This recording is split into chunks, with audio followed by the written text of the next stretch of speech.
15 मई 2008 की सुबह जब नोएडा, उत्तर प्रदेश के एक शांत इलाके में एक प्रतिष्ठित डेंटल सर्जन परिवार के घर से 14 वर्षीय आरुषि तलवार की हत्या की खबर आई, तब शायद ही किसी ने सोचा होगा कि यह मामला आने वाले वर्षों तक देश के सबसे चर्चित, विवादास्पद और रहस्यमय मर्डर केस में बदल जाएगा।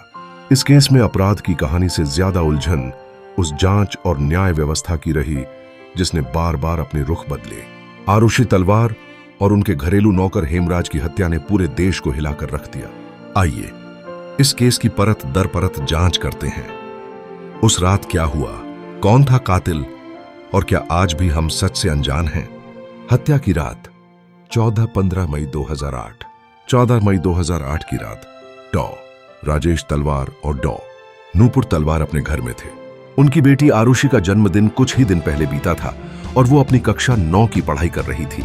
अगली सुबह जब नूपुर तलवार ने आरुषि के कमरे का दरवाजा खोला तो उन्होंने देखा कि बेटी बिस्तर पर मृत पड़ी है और उसकी गर्दन पर गहरा घाव है। यह देखकर वे तुरंत शॉक में आ गई। परिवार का पहला शक हेमराज, घरेलू नौकर, पर गया क्योंकि वह गायब था। लेकिन अगले ही दिन पुलिस ने छत की तलाशी ली और वहां हेमराज की भी लाश मिली। उसके शरीर पर भी वही तरह का घाव था। अब यह डबल मर्डर बन चुका था।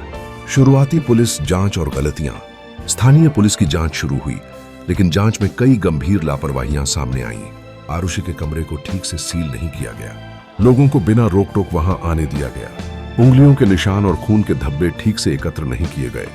पुलिस ने यह थ्योरी दी कि हत्या का कारण ऑनर किलिंग हो सकता है। उनका कहना था कि शायद माता पिता ने आरुषि और हेमराज को आपत्तिजनक स्थिति में देख लिया और गुस्से में आकर दोनों की हत्या कर दी। यह थ्योरी मीडिया में आग की तरह फैल गई। मीडिया ट्रायल और समाज का दबाव।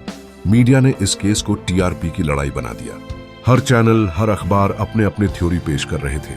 किसी ने कहा आरुषि के माता पिता बहुत सख्त थे, किसी ने कहा वो मॉडर्न लाइफस्टाइल से नाखुश थे, किसी ने शक को नौकरों पर डाला। तलवार दंपति को एक निर्दयी, उच्च वर्गीय जोड़े के रूप में दिखाया गया जो अपनी इज्जत बचाने के लिए कुछ भी कर सकते थे। इसी बात से बिहार जा थे। सीबीआई की एंट्री।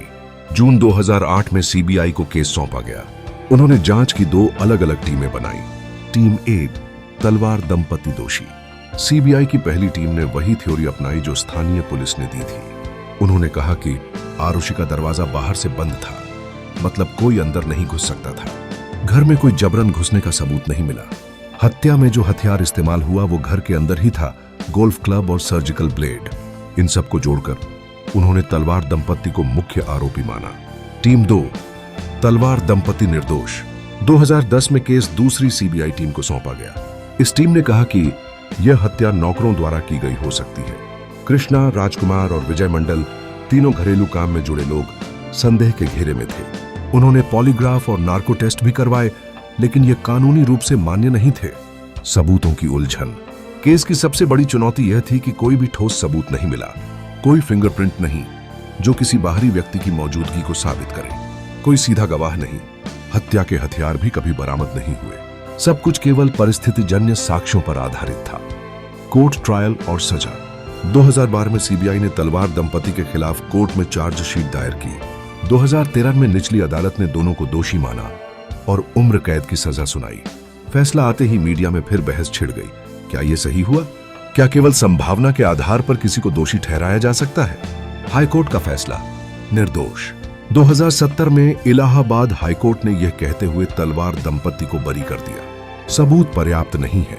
जांच एजेंसियों ने अपना काम ठीक से नहीं किया। शक के आधार पर सजा नहीं दी जा सकती। आज की स्थिति। इस केस का असली कातिल कौन था, यह आज भी एक रहस्य है। आरुषि और हेमराज को इंसाफ मिला या नहीं, इस पर देश आज भी बंटा हुआ है।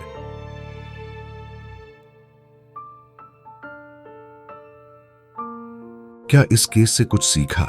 जांच में लापरवाही कितनी घातक हो सकती है, यह इस केस ने दिखाया।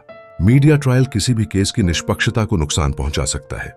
संवेदनशील मामलों में कोर्ट की भूमिका कितनी अहम होती है, यह भी साबित हुआ। निष्कर्ष। आरुषि तलवार डबल मर्डर केस न सिर्फ एक क्राइम केस है, बल्कि यह भारत की जांच व्यवस्था, मीडिया एथिक्स और समाज की सोच का आईना भी है। हम शायद कभी न जान पाएं कि उस रात वाकई में क्या हुआ था, लेकिन हम ये जरूर जान गए हैं कि न्याय सिर्फ फैसले से नहीं बल्कि प्रक्रिया से भी जुड़ा होता है।